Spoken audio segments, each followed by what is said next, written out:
You're listening to the Music Tech Teacher podcast, episode number 36. Welcome to the Music Tech Teacher podcast.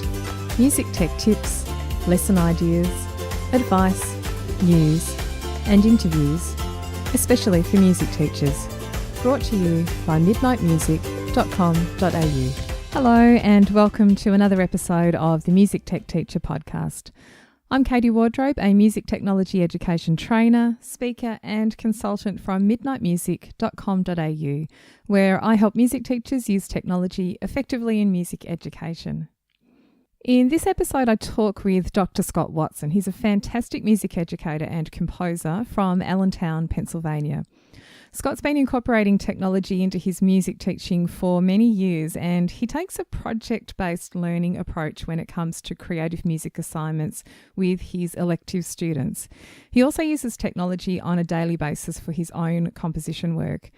In this episode, we talk about how he got started with technology and how he accidentally, in inverted commas, ended up incorporating key education learning trends such as blended learning, flipped classroom, and project-based learning into his teaching. Now, during the episode, we mentioned a number of videos and resources and other useful and interesting things. And as usual, you can find the links to all of the things that we talk about on the show notes page for this episode at midnightmusic.com.au/36. Today, my guest is Dr. Scott Watson. Scott has just entered his 31st year of teaching instrumental and elective music in the Parkland School District in Allentown, Pennsylvania. He's a prolific composer with more than 70 published works for band and orchestra at all levels, and is an advocate for using technology in music learning to encourage student creativity. He's so passionate about it that he wrote a book on the topic titled Using Technology to Unlock Musical Creativity. Scott also teaches undergraduate and graduate music courses as an adjunct professor for several area universities. Scott's family is very musical. His wife, daughter and son are all music educators, so music definitely runs in the family. So welcome, Scott, to the podcast. Thank you, Katie. Thanks for having me. Scott's just told me he's got a bit of a cold, coming down from a cold, so cough lozenges are in the mix here today, so it's all good. Yeah, I apologize. Sorry about that. So yeah, I have a musical family too. It's much the same. Both of my parents are music educators. My brother and I are both musicians. I've stuck with the education area. My brother's a great drummer and also makes good coffee too. He runs a coffee business. So yeah, it's That's a really perfect. useful thing for musicians. The family that plays together stays together, exactly. I always say. Yeah. And did you do that? Because we, as a family, we often ended up playing together in, both of my parents are involved in musicals, and so we often had, the family band was in the pit, very small sort of community events and stuff, but lots of fun. We used to have lots of fun doing that together. I used to tell my wife when we first started our family that nothing would make me happier than when my family could sing in solfege in 4 parts. Yes, awesome. And that actually happened. At some point, my wife would sing soprano, my daughter the alto, my son the tenor, and I would sing the bass, and it's this total theory geek pleasure. But I just love that we were able to do that. I actually remember doing that as well as a kid because we were all singers too, choral background. And my dad said because when we were young, we all from England, and so I came out to Australia. And when we were young, I think I must have been about maybe 6 or 7 or so, and my dad decided that we should record a cassette tape for people back in England, and so we actually recorded I think it was Happy Birthday for my great aunt, whose birthday's around Christmas time, and so we recorded in 4 parts. So my parents sang, I think my mum sang the tenor part, and because my brother and I were really young at the time, so Dad sang bass and I sang alto and my brother sang soprano, and yeah, I wish we had a copy of that recording. It would have been great. Yeah. And my son is a very good pianist, and he's an organist actually, so he accompanies whoever's playing too. So we have a built-in accompanist, yep. as both my parents are too. It's great. It's so useful. Excellent. So, we were lucky to meet a few years ago, which is great. I can't believe actually how long ago it is now. I just read, the title of your book, and you had put the year of publication being 2011, and I thought, okay, that that's actually quite a long time ago. I remember when it came out and, had a copy and it was great. And I guess around that time was when we met. Was that right? Mm-hmm. Yeah. It was 2013. It was 2013. And this just sort of demonstrates how small the world is because of technology. Because I think we had started following each other on Twitter maybe. Yeah. And next thing you know, we were talking about the MTech conference, which you were very involved in. And but that was 2013. So that was a couple of years after the book was out. That was crazy. We got to meet in Melbourne. Yeah. That was a fantastic trip. I loved coming there. I loved meeting you, and that was a great conference. Yeah, I wish that was. But that was all because of the internet. Like we hadn't met in person until the actual conference. And I loved that conference because I basically chose keynote speakers for a few years, and I just picked people I wanted to meet from my PC. So there was you, there was Amy Burns, and Barbara Friedman. They all got to come out, and it was a great time. Such a great conference. Music technology focused completely, and everyone was sort of in their element, those of us who were really loving it at the time. Right. So when did you start with technology and teaching? Was it around from an early time? I mean, I know some of the other people I've spoken to, they started out really early with synthesizers and all sorts of things, and that wasn't my personal experience at all, but, what was yours like? Well, ever since I started teaching, I was in graduate school right before my first year of teaching, getting my master's degree. And then shortly after I started teaching, I went back for my doctorate. And in that program, in graduate school at Temple University in Philadelphia, I was using a lot of technology, both DAWs and notation software. Finale and Digital Performer were the two that we were using. And I was producing my music. I was doing a lot of writing for chamber groups on campus and collegiate groups, and I did some theater, incidental music in Philadelphia. I did a lot of commercial.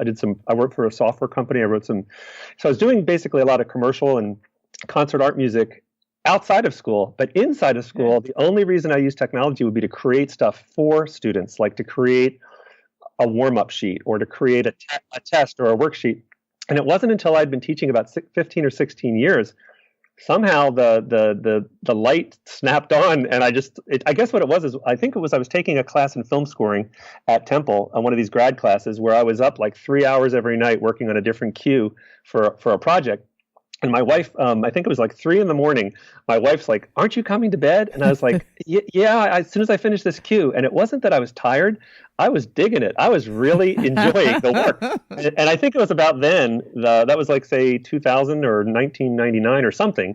Now, maybe it was a little earlier, but I thought to myself, gosh, if I am willing to stay up late into the early morning working on this, I bet you kids would like to do creative projects like this. Yeah, absolutely. And that was like a complete 180 pivot in all in the kind of elective music classes I teach, away from content and towards creativity. Yeah, I think the same too. It's when you get into that zone, and I was saying to a group of university students, I ran a sort of a 3-hour lecture thing last week. It was like a workshop on just some introductory stuff with technology and things you can do. And I said to them, the best thing you can do is go and set yourself a project. So go and create just a cover version even in GarageBand on the iPad, or whichever, it wasn't software specific, and whichever thing you've got handy, just go and create it, because you'll find that when you start doing it, it's lots of fun. Like you can really enjoy it. And that's how I learned. I decided, right, I'm going to just set myself a little task, a project, and you have to learn what it is that you're doing. You have to learn all the steps in the software, but you want to, because you're motivated at that point. I think that's actually a great pedagogical principle, is that, the saying about when the student is ready, the teacher appears, that kind of thing. Yeah. So like if you're teaching students, say one approach would be, I'm going to teach them how to use Finale, and I'm going to teach them every conceivable thing they might ever want to do, like how to put in triplets. But they'll forget all that. Yeah, the only thing they'll remember is the thing that they need to do the project that they're motivated to create. Yeah. So now my thing is, I'm going to teach you a minimal set of things just to get you to use the software, because it's not really about the software. Once I get you creating, and now you might be writing a piece and you say, well, Dr. Watson, I want to do dun, dun, dun, dun. How do I put that in? Oh, those are triplets. and then I'll then you'll remember it because you care about it because there's a reason. Yeah, absolutely. I think I've mentioned on another episode maybe that I had to do some harp notation in Sibelius at one point, and I was also around that time presenting at the harp convention in Australia, right. which there was, and yeah, I learnt intimately how to do harp notation at the time, pedaling and stuff like that. Do I know it now? Or could I tell you? No, because I just don't need to do it now. So, but at the time I was like this expert. It was great. Sure. And so do you think, has it changed over time? In those early days, actually, just getting back to, you were doing the film cue and that sort of thing. So with the students at that time, were you doing film scoring? And is that what you started off with? Okay, it was something else. In fact, there was a class that I was asked to teach so I had been a high school band director. When I went back to school for my doctorate, I actually changed to do elementary, like first and second year band, so that I would be free in the afternoon to go take classes, my graduate classes. But then after a few years, the district asked me if I could come back to the high school for part of the day, which is what I do now. I teach elective classes in the morning, like music production and music theory levels, things like that. So at first, when I started those elective classes, I called it music technology. And it was just two things. For half the semester, we learned how to use Finale. And for the other half of the semester, we learned how to use Digital Performer. And in both cases, it was kind of like we spent weeks and weeks and weeks learning to use the program. And then we went on to the next program. Whereas, so the big pivot or the change over time is that now I would rather use a program like Noteflight, which is a lot easier to use at first, or a program like GarageBand, which is a lot easier to use at first. Get kids creating, and I'm not so much concerned with telling them how to operate a program as some good principles for music making. So, like a way to an approach to orchestration or an approach to a narrative style of how a song unfolds, so the listener will care about listening it. So we're really actually talking mostly in my classes about creating great music, and we're listening to great music by, whether it's in pop or jazz or classical, we're listening to great examples, we're analyzing it, we're trying to make it happen with the software we use. But the software is so much easier to use now. Yeah. And then there is a point, like right now, we're 5 or 6 weeks into the year. I already have students in my music theory class asking me about Finale. Like they've used notation software, Noteflight, for a few projects, and now they want to do something a little more expressive, and they do need to jump over to Finale to do it. And that's sort of what will happen with GarageBand. They could go to a DAW that's more sophisticated. But I really don't make the classes as much about the software as about the musical principles I'm trying to teach. And that's why I like programs like GarageBand that are so accessible and Noteflight. Yeah, I think so too. And I think the, with YouTube and accessibility to lots of online tutorials, there's any number of other ways they can get the information about how to use the software. And I'm always saying, music teachers are saying to me in workshops, why do I need to teach them about this? Because they can just go and find answers on YouTube. And I'm like, well, they can about the software, but your superpower is being the music teacher and to encourage their creativity and the compositional aspects and, teach them about form and all that sort of stuff. So I think that's a great way. And they can, you can even sort of set assignments, particularly older students. It's like, just go and do this thing in the software and you need to figure out how to do that in the software, how to add a track, how to record a voice part and all of that stuff. And they can do that part on their own. So it's good. It's good to have that sort of, opportunity to do the learning themselves in some regards. But I think it's great. And so the project-based approach, I mean, I know in your book, which is fabulous, you and Barbara both have great books, which are both really project-based. And they're, things that, the sorts of projects that I often are doing with people in workshops and that sort of thing. And has that been always the case? How did they develop over time, those projects? Did you test something out and then, got it going? There is a lot of trial and error. And I will say, too, both my graduate degrees are, my master's and my doctorate are in composition. Yes. So that's what I wanted to go further with in graduate school. But it sure has helped, I think, in sort of my approach to like looking analytically at music and having kids reflect about what they're hearing and trying to observe what are these things that are happening in music of lasting worth. They do this and they do this. So let's try to do it in our project. So that's maybe my strength, but my weakness would be the educational jargon. So I have to tell you, I had to like through years and years of trial and error and hard earned experience, like even come up with the idea of project-based learning. And I was doing it before I even knew what the term project-based learning was. I just knew that this was better in terms of motivating kids and having the learning make a difference and having it stick than it was if I was doing another way. And like, so I would go to a conference and hear somebody talk about constructivist theory, and I'd be like, "Hey, that's what I'm doing. I guess I'm constructivist." And then I'd hear somebody else say project-based learning, PBL. I was like, "Oh my gosh, I'm doing project-based learning." And those things that they use in project-based learning, like refining and exhibition at the end, like have a little recital. Like I've been doing that. I just didn't know it was called that. You know, Yeah. so And I think in music it happens naturally. I remember James Humberstone, who was at that same conference, that you Sure. came out for. He and I have always talked about this, idea of project-based learning, and before it was a thing as well. And I remember him saying in, I think, a keynote speech that he was delivering, we do it in music anyway, because as soon as you say, I want to learn a song, that's like project-based learning, because you go, I need to learn the song, and then suddenly you're learning all of the chords that make up the song, or you're reading the sheet music or whatever it is, and it just happens so naturally, I think, anyway. And the performance aspect, so I think it's great. But yes, I'm the same actually. I try to keep up with the jargon, even though we're all doing it anyway. You kind of need to put labels on it so that other people recognize what you're doing. Right. But by the way, I love your podcast. I'm a fan of it. Oh, and in a recent episode, you had a gentleman on talking about what I would call blended learning, or he's putting up movies, he's creating tutorials, videos, and that whole podcast was about that. And so again, I had been doing that. First, I was using.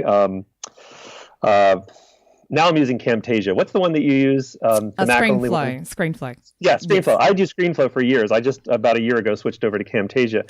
So, but now I call it blended learning, right? So these videos that I've been putting up that help kids go home and figure it out if they didn't get it in class, or if I didn't have time to teach it in class, or maybe it's something that I didn't think was important enough to take class time with, because class time is mostly me coaching students and working with them in smaller groups and little one-on-one conferencing and stuff, and that's all part of the PBL. But yeah, so blended learning is another thing. I didn't realize I was doing it until somebody mentioned, hey, that's blended learning. And it's great. You can tick another box off. Right. It's funny. I often show an example of yours, actually. When I do iPad workshops, we talk about the fact that you can use apps to do that thing. You can create your self-created teaching video of some sort, which students can watch outside of class or inside class, but independent of the teacher. And one of the examples I was using for a while was it was you talking through theory concepts on the iPad using, not Explain Everything, but the other app, which is similar.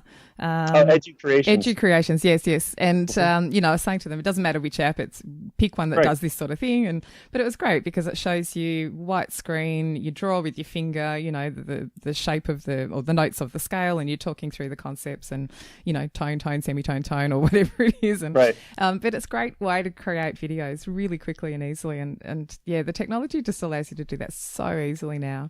But blended learning, flipped classroom. You've got a flipped classroom going on and you didn't know it. Yeah, that's right.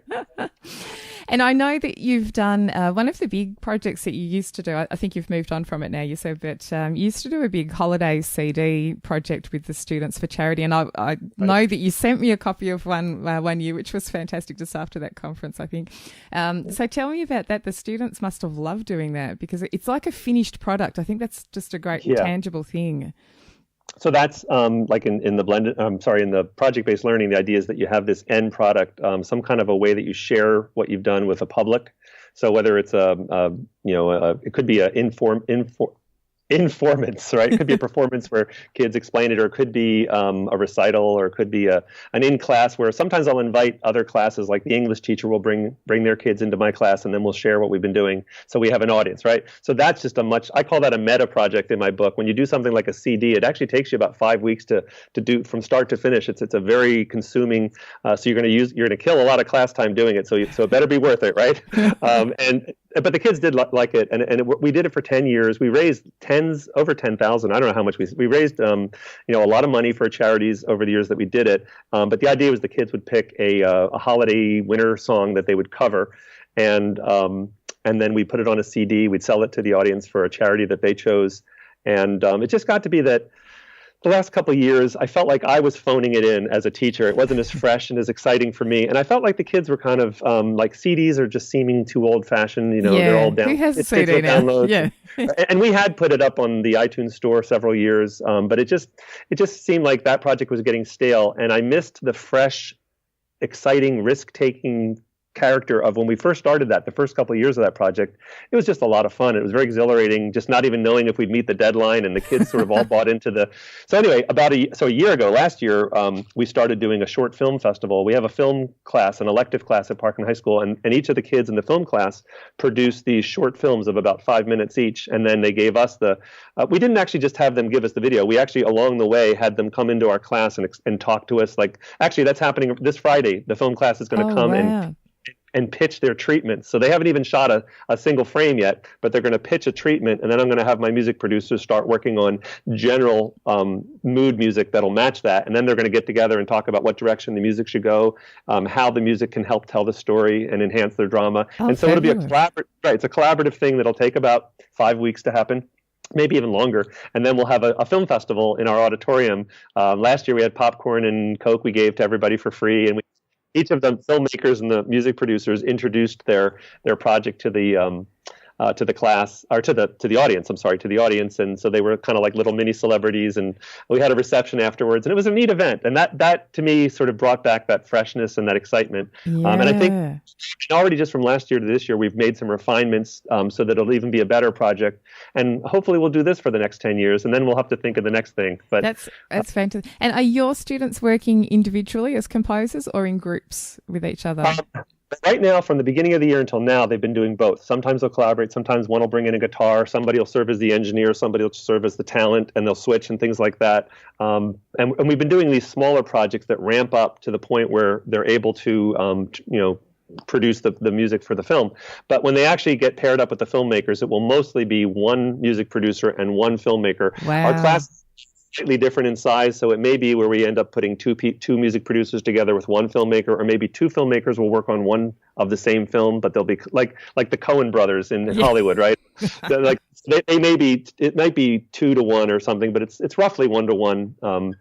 The way it works out. That's a lot of pressure for the composing part of it. That's what I'm thinking if I had to do it.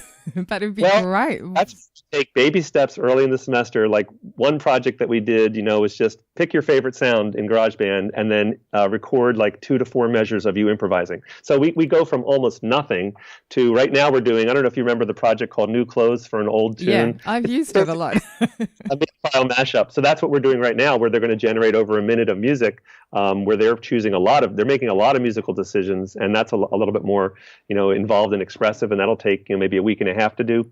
Actually, my favorite lesson we've done this year is one that I just started doing last year.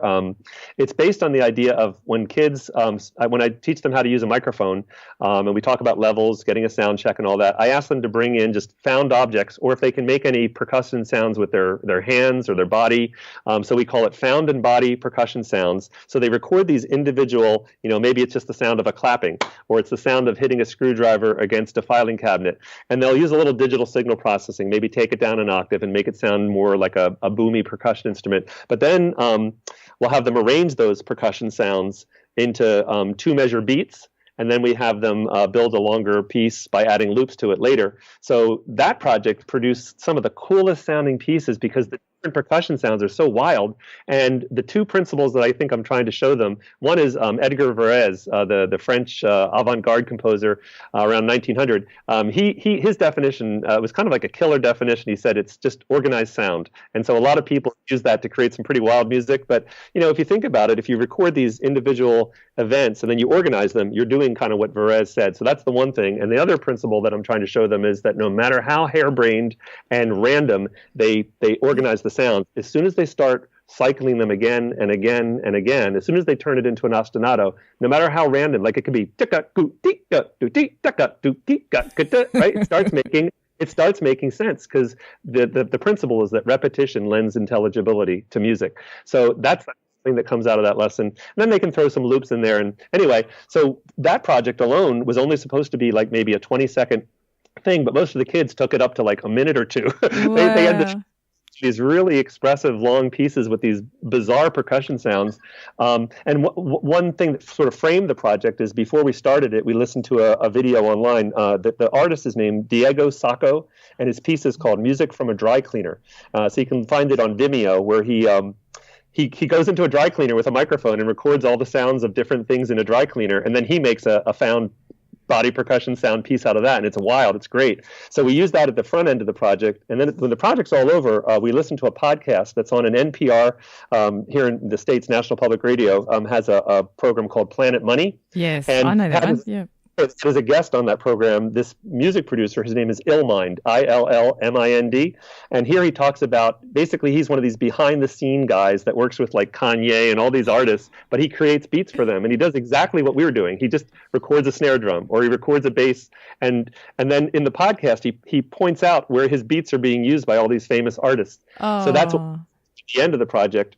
So there's some neat reflection and listening and sort of self-assessment, and it's a good. I just love talking to the kids about that sort of aspect of music too. Yeah, it's one of my absolute favorite projects too. I've been doing things like that a lot too, because I think the accessibility is so good. You don't need amazing instruments. You don't need, a full-blown drum machine of some sort. You just do body percussion sounds. And I often use Andrew Huang, who's a YouTube artist. I don't know if I ever say his name right, but he's amazing. Yeah. And heaps of his videos are like that. He often takes a single object and he'll make lots of sound from one object. So he'll take a saucepan, for instance, a pot, and scrapes it and hits it with different things and puts the lid on, and then he makes a whole beat from it. And it sounds amazing. It's the most ridiculous thing. And he does that where he adjusts the sounds that he's recorded. He might drop it or add reverb or all of these things. And I say to teachers, it's such a great way to learn those music production skills kind of accidentally, because you go, oh, I want to do that cool thing that he did, and then you can take it from there. But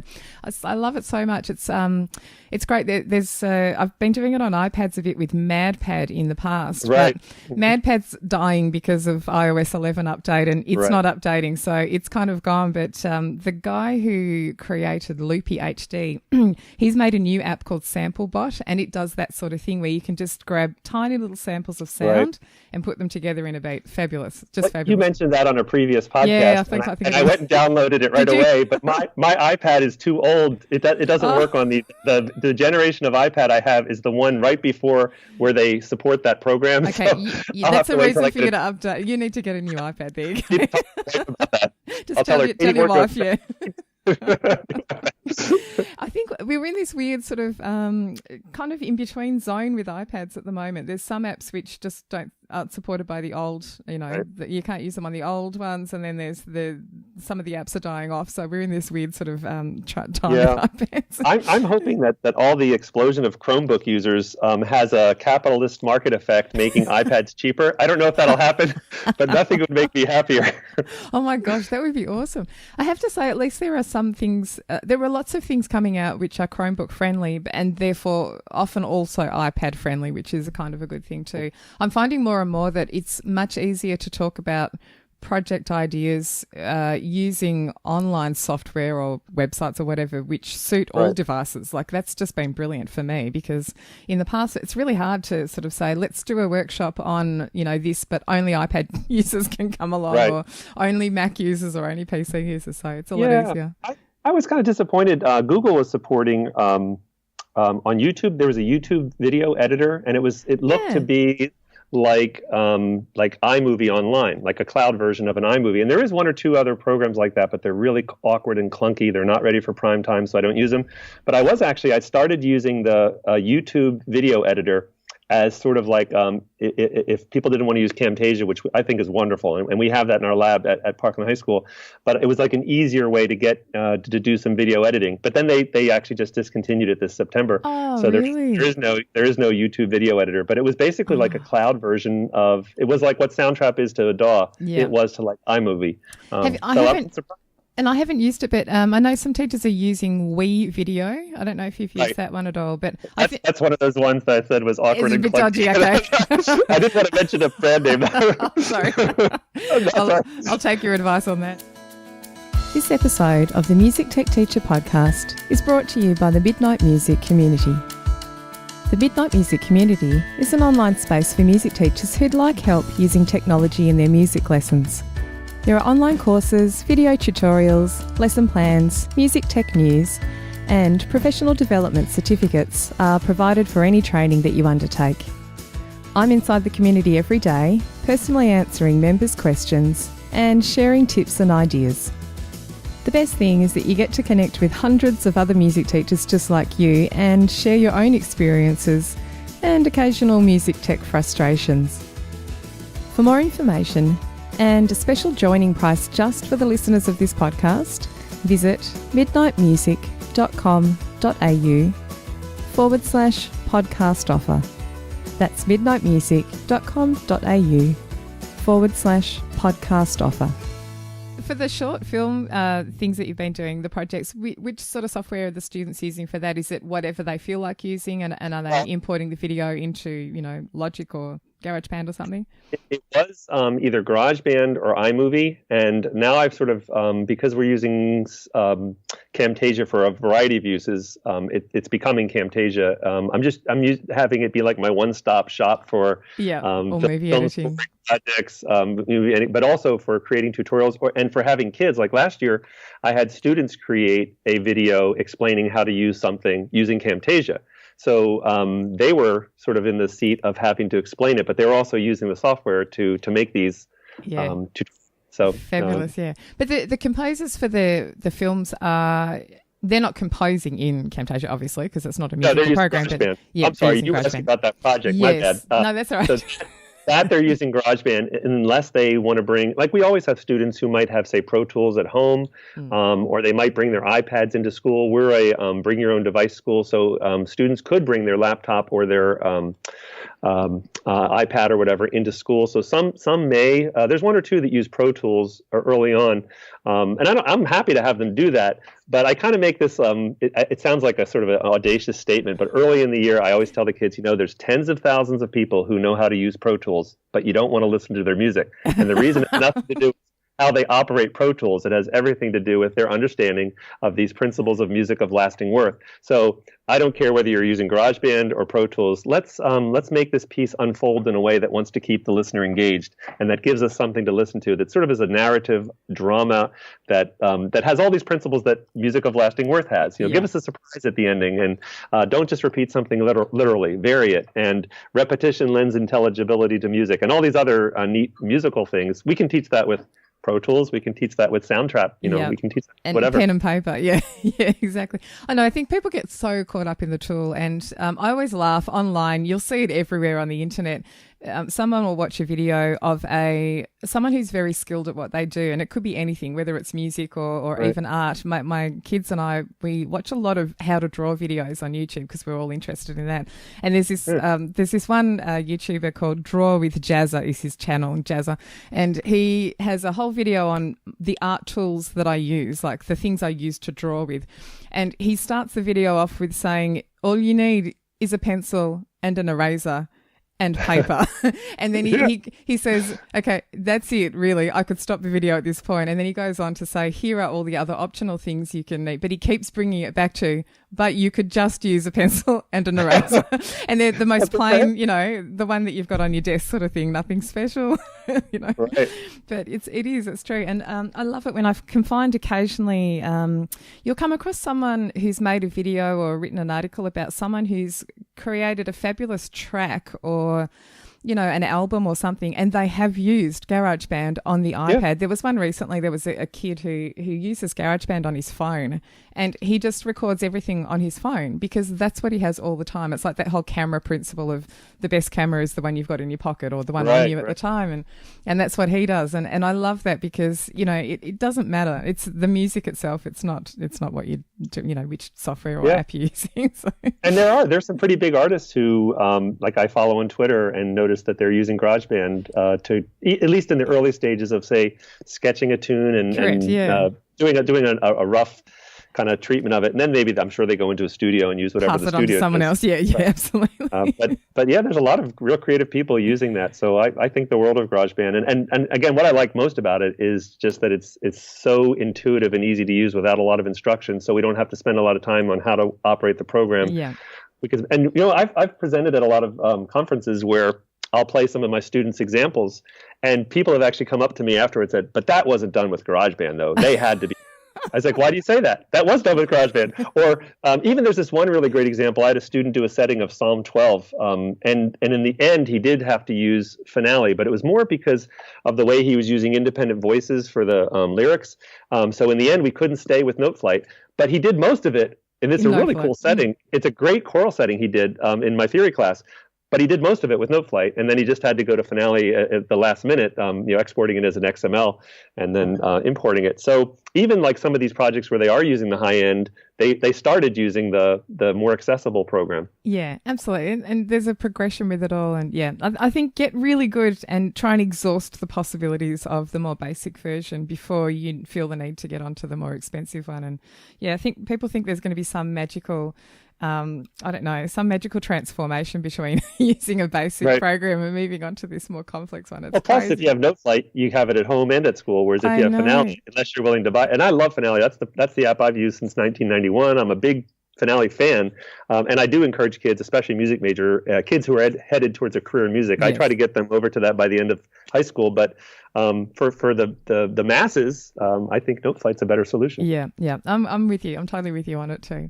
And I know that you've been using Smart Music with your band students as well. And has that? Sure. Tell me about the progression with pre-technology to help you with that sort of thing, because Smart Music, well, you tell everybody just a little bit about what Smart Music does, just for those that don't know. I mean, I know most people do. Okay. But...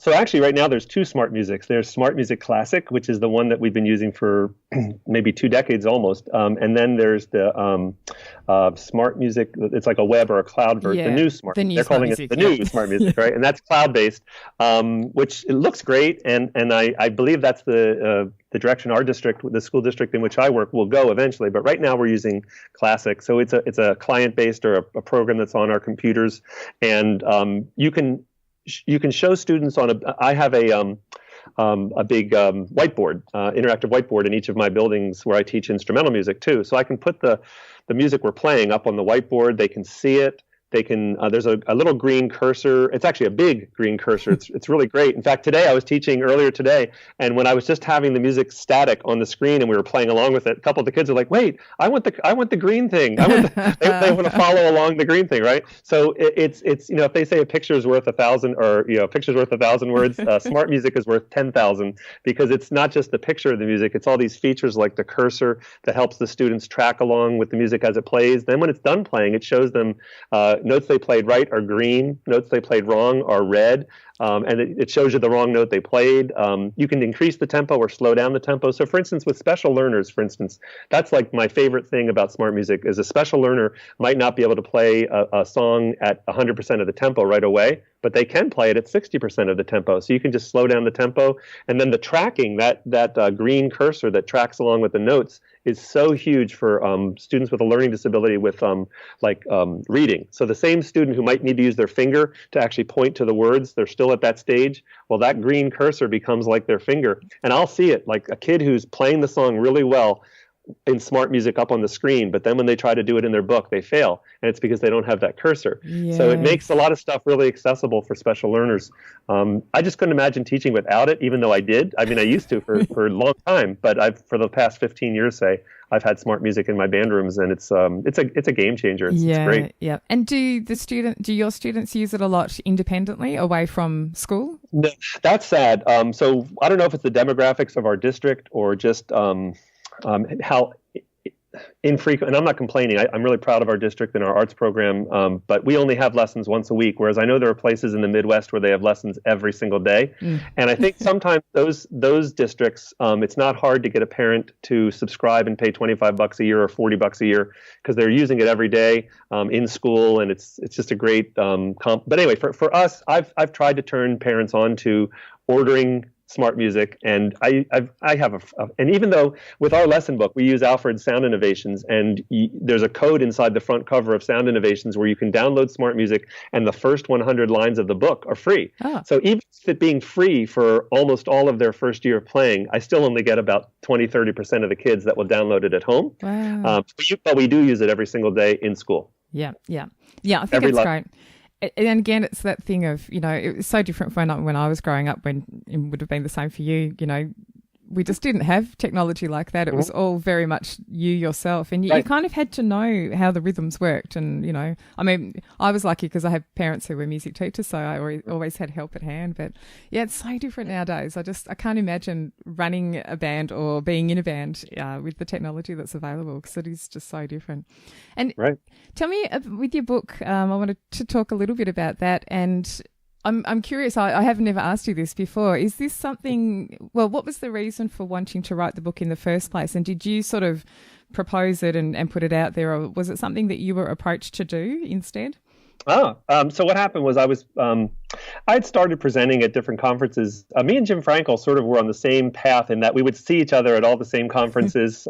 He was a band director and a general music teacher in a middle school in New Jersey, and here I was in Parkland School District in Allentown, and we were very involved and I still am in TIME, Technology Institute for Music Educators. So that organization would be associated with a lot of different state music teacher conferences, and so I would go to the Texas Music to TMEA where you presented, right? Yes, okay. Yeah. So I've done that. Actually, I've done that 4 times, just not recently, or Georgia or wherever, what state I would be presenting. And so I don't know whether it was New Jersey or Pennsylvania. It was somewhere I was presenting a session called "Using Technology to Unlock Musical Creativity." It was the idea for the book, but it was just basically a session where at the time, this is again going back to like maybe 2009.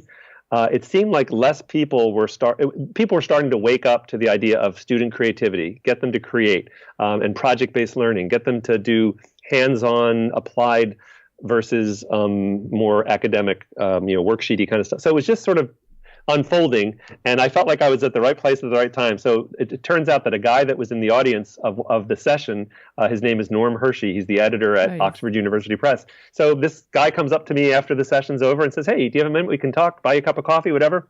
And so we just sat, had a cup of coffee, and he said, Oxford University Press is starting a series of books. We want it to be sort of music education technology themed.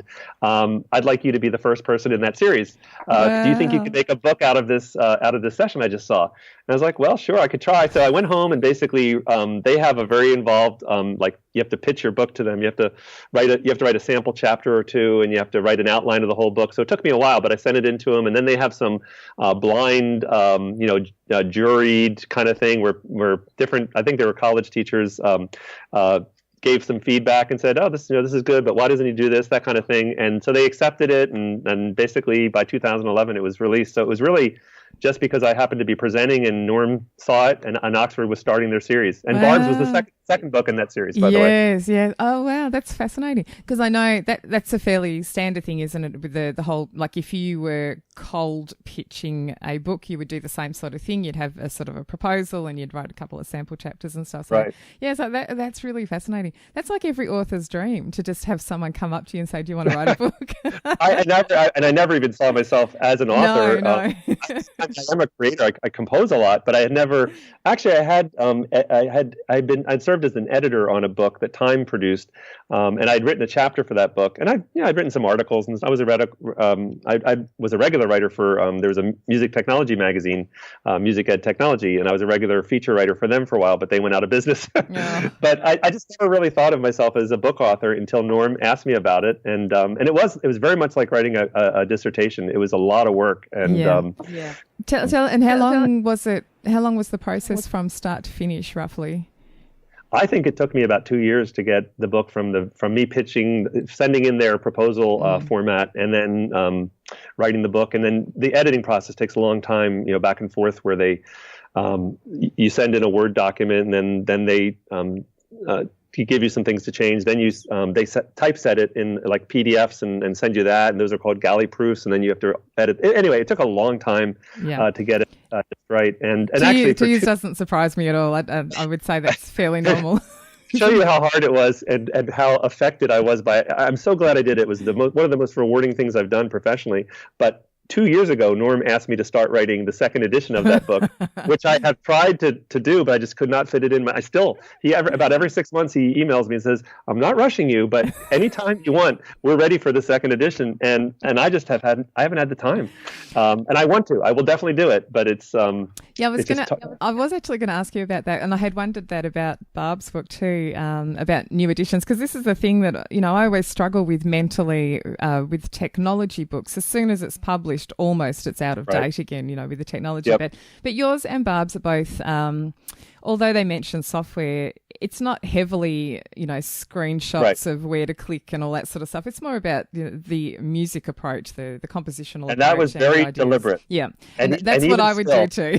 Yeah. And even still, though, I'll read a page. Like I actually use it I teach as an adjunct at a Philadelphia area university. And so it's a Monday night class, and we'll be going over it, and I'll look at a certain page and think, no, that looks dated. Like iNudge, even though there's another program I found to replace that one. Yeah. Yeah, I know. Which one do you use to replace that? I just use Tone Matrix. Tone Matrix, that does layers, I layers. I know. And Tone Matrix, I have big issues with it. Every time I show it at a conference, presentation, or a workshop, if the room, depending on the lighting of the room, you actually cannot see it on the, the projector because it's all black with a black background. And sometimes it just looks like a black screen. And I say to everyone, just when I click in a moment, you'll see that there's like a grid. Yeah. But I was sad. Program. I wish they didn't. Yep. And there's a few that have died, and I've been really sad about. The other one that I loved, do you remember Avery? I think Avery might have been the company. They had, what on earth was it called? It was like an online kind of drum sequencer thing, and it had the blue. Anyway, it died as well, and it was fabulous. And it had some options which were melodic options too, so you could build up like a drum sequencing pad. I can't remember. It was almost like a DAW, but it was more like a drum. I loved it. And there was exporting options. It had everything, and I thought if someone wanted me to create an app, that would be the one I would do. But there's other things around now anyway, so it's not too bad. Yeah, I think the book writing thing, it's such a great thing once it's done. But I've gone through the process too, and it's like I love writing, and I love sort of explaining things, whether it's in writing or a tutorial video. But man, I feel like I'm like until it's done, and then you're like, oh my gosh, it was such a hard thing to do, such a hard thing to do, and I find myself procrastinating, and oh my gosh, I hear you. You're in that mode with Norm, aren't you? So if Norm is listening, I am thinking about it, Norm. I started a Google Doc. I have all these different things I want to put into it, but it's just a ways off. And the coolest thing is I've added, there's 30 lessons in the original. There's 29 in the original book. There's 29 example lessons, and I probably have another 29 lessons since then. That, like the one I described with the found and body percussions, that I think are cool lessons that I think people might be able to use. By the way, most of these lessons are actually on my website, so if people go to my Parkland Music Wiki, and they can I'll find link them. to that. Yeah, I'll link to that because there's so much information on that wiki, Scott. I mean, you've had that for years now, I think, and I've referred lots of people to that. So I'll link to that and everything else. I'll link to the book too. But it's just great. And that's the other thing I find. You put something together and you're like, as soon as it's published, you're like, oh. Now, I don't do it like that anymore, or I've changed my approach, or I've added this in. You test and it I think that's maybe how I should open up the second edition of the book is saying, one of the tenets of project-based learning is that by students refining, they keep improving, and it keeps raising the level higher, higher, higher. And this book is an example of that. It's I got a lot of stuff right, but here's something that's even better, right? So we'll get to it. Yeah, definitely do that. And tell me, I wanted to talk a little bit about being a published composer as well, because I think, to me, it's something that I find interesting, and I'm sure that people listening would also be curious if they do any compositional work. I mean, you've had a lot of works published. I think you said over 70 now. So when was the time that you first had one officially published with a real publisher? Okay. So I think the story I'm going to tell you is actually a story about being entrepreneurial, which is bigger than just composing. It's all the things we're talking about. But so it was 1998. And for Christmas, my wife is a very fine flutist. So for Christmas, I actually wrote her I did these 5 settings of English carols like The Holly and the Ivy, nice. or Coventry Carol. But I did them in a really kind of contemporary, unique setting. So I called them 5 carols for flute and piano. And this is back before I was using Finale. It was on that onion skin paper with the India ink that you had to use So I copied it out by hand for Kim and had it produced at the Free Library of Philadelphia, where they had the machinery that produced that kind of stuff. It looks like the old Broadway books used to look. Yes. Anyway, so I presented that to Kim for Christmas in 1998, and that was a gift for her, right? But I was really proud of those carols. I thought they were really unique settings, and Kim liked playing them. She played them at a lot of places, at our church, at old age homes. She just used them a lot. And so I just got this idea. I wonder if people would be interested in buying them. So I took out ads in 2 different music journals, like the national one and our state, Pennsylvania, the Music Educator Journal. Just a little 1-inch ad that said contemporary flute settings, traditional Christmas carols, or something like that. And I sold 150 of them. Basically, people would send me 15 or 18 or 20. I forget what I charged for them, and I would mail each one out, by hand. So after I had done that, I thought, there's a magazine called Flute World magazine. It's actually for flute players, and my wife used to get it. So I wrote I wrote or called up. I forget how. Somehow I got in touch with the editor of that magazine and said, hey, and this was, by the way, a year later. So I gave it to her in Christmas, and this was maybe by the next September. So I said, Christmas is right around the corner. Would you consider, I'll give you permission to put one of these carols for free in your magazine, so you could have that as a gift, a Christmas gift to your readers. Put one of my carols in your flute magazine. All I ask, you don't have to pay me for it. All I ask is that you just say, here's how you can order it. And then I got dozens of more orders. So after I sold 200 copies or whatever it was, I don't forget what it was, but I actually started thinking, maybe this should be published. So then I looked all over the place for publishers who produce chamber music, not big band publishers like Alfred. I tried to find the right fit for that piece, and I found a publisher.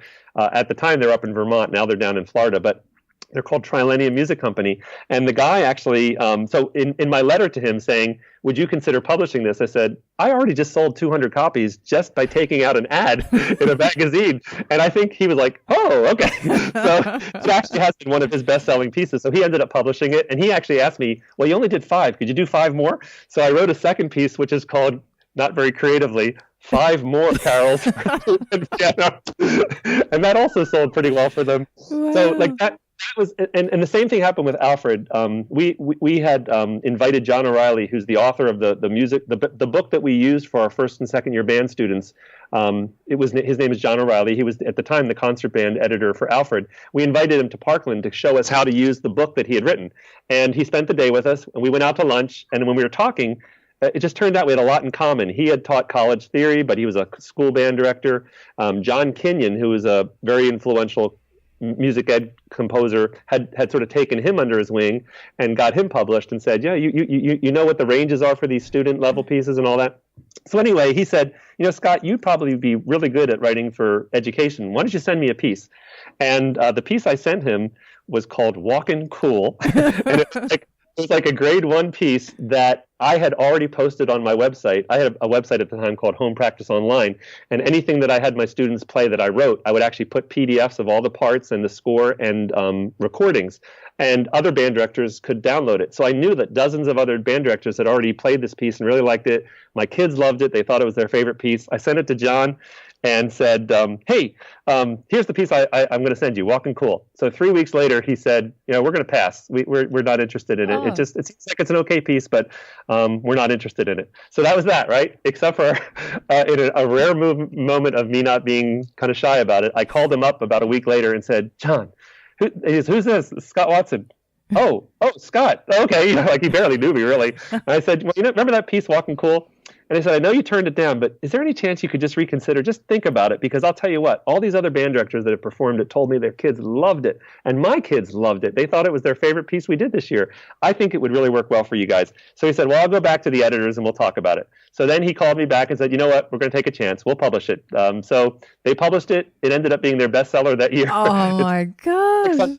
Copies in the first year or whatever. And That's so awesome. Yeah, I think of those because honestly, this might be very hard to believe after the last 15 minutes of me talking about myself. But was a time where I was much more reticent to be forward about things like that.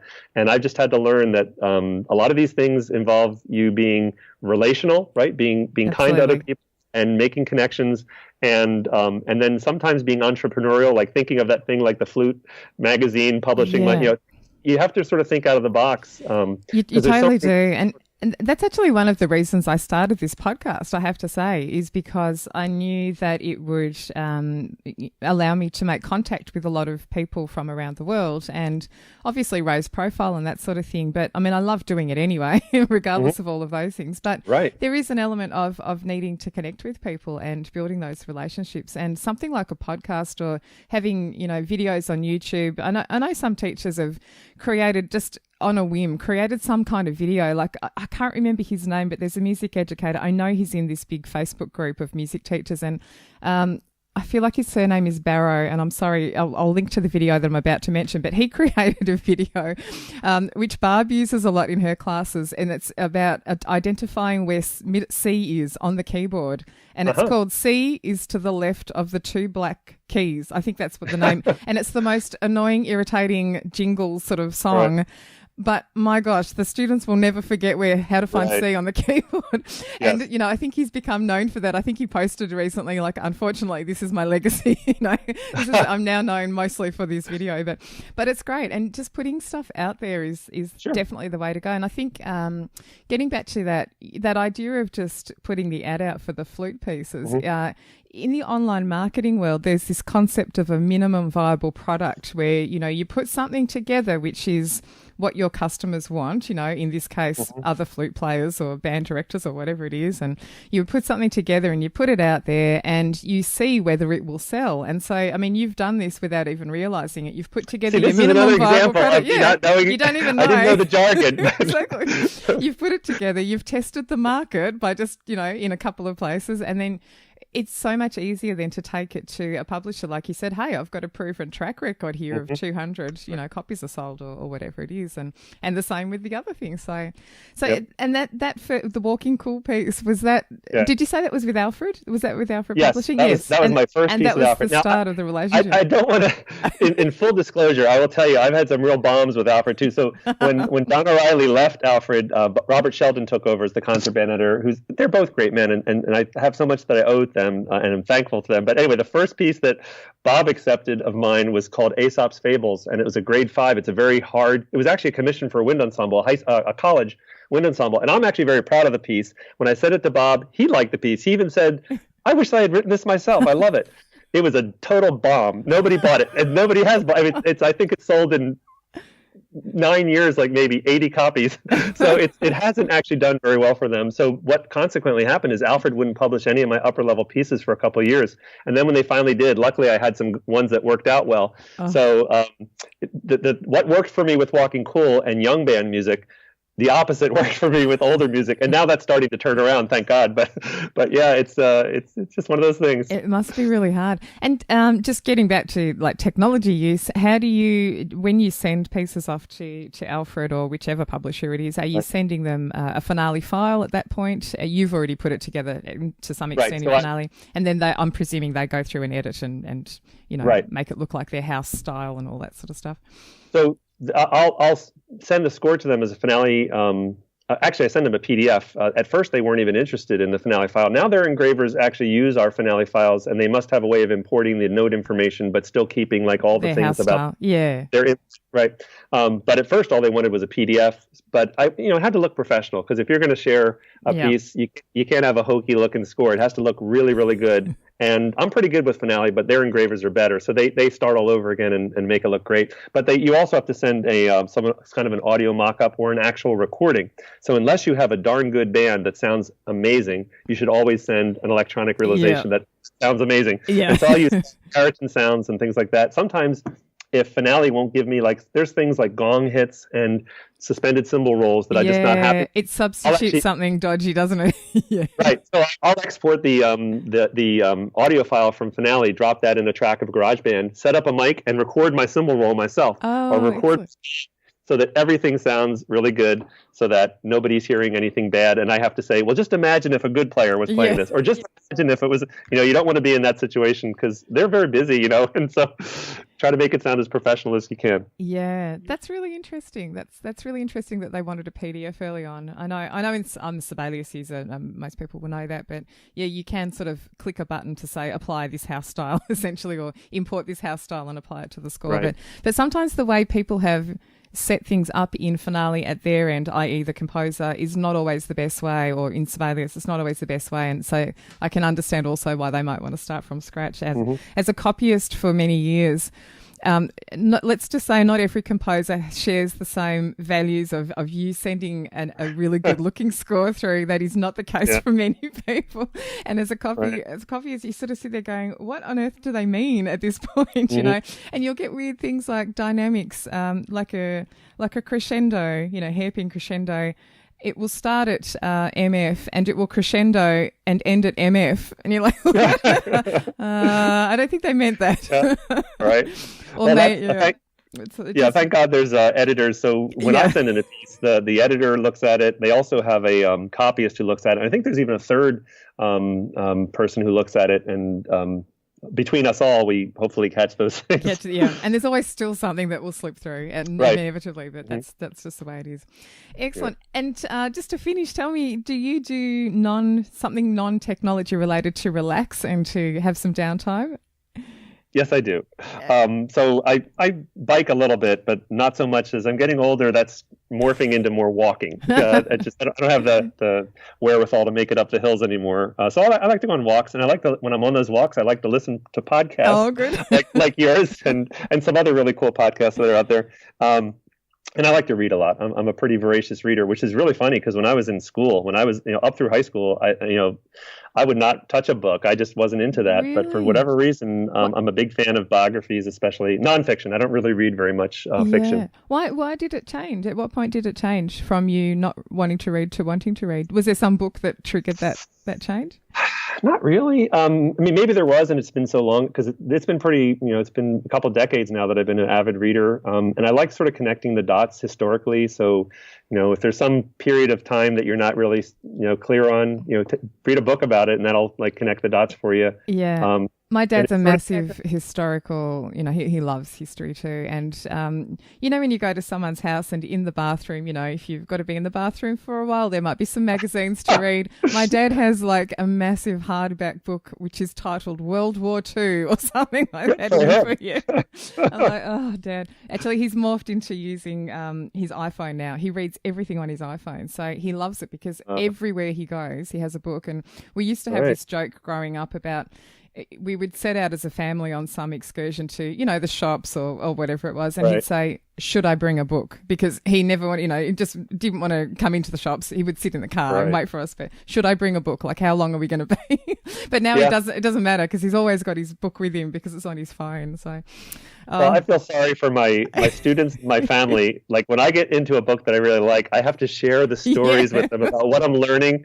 And I guess it's the teacher in me. So I really, even though this is what I do for leisure, I can't help but bring the lessons of the book I'm reading and just tell my students whatever. Yeah, I hear you. I'm the same too. It's when you're enthusiastic about it. For instance. Seriously, I just read a book on the Wright brothers, okay? Oh, really? So, the Orville and Wilbur Wright, the first flyers. And I learned this fun fact. And I could tell you 10 more of these fun facts, but I won't be that boorish person, but I'll tell you one. At the same time as they were developing their flyer, the head of the Smithsonian Institute, which was like at the time our big science institute, he was also developing an aircraft. He had $70,000 in government money behind him. The Wright brothers had $1,000 of their own money. Wow. Guess whose plane worked? Wow, that's amazing. That's fascinating. It's like you learn these things like, man, it doesn't really matter about throwing money at a problem. Exactly. It's that these guys are, in the book, there was somebody who called them, I guess it was the jargon of the time, they called these two boys the workingest fellas they had ever met. Like they were super hardworking, grit, creative problem solvers, and that was what made the difference. Yeah, and that comes back to that technology thing. It doesn't matter about the software. It just, it's the skill and it's what you put into it. So there you go. Thank you so much for chatting today. It's been great. Oh, chatting, there's that word. We laughed before we press record. Scott's teasing me about my use of chat. I know. I'm going to have to say talking with. Apparently, it's a funny Australian thing. It's like Mary Poppins, practically perfect in every way. It sounds great.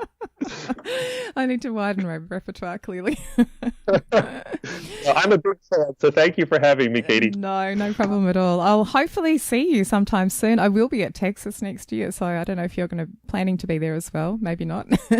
But maybe not. Yeah, well, maybe you should. Yeah, you should come. I can only get so many days off from my teaching, and there's the other conferences and guest conducting that sort of, I'd like to go back there. That is one of my favorite conferences, though. It's crazy big. Excellent. All right. Well, thank you so much. It's been great talking. All right. All the best, Katie. Bye-bye. Thanks. Bye. The Music Tech Teacher podcast is hosted by me, Katie Wardrobe. You can find more information and links from today's episode at midnightmusic.com.au/36. Thanks for listening, and I'll see you next time.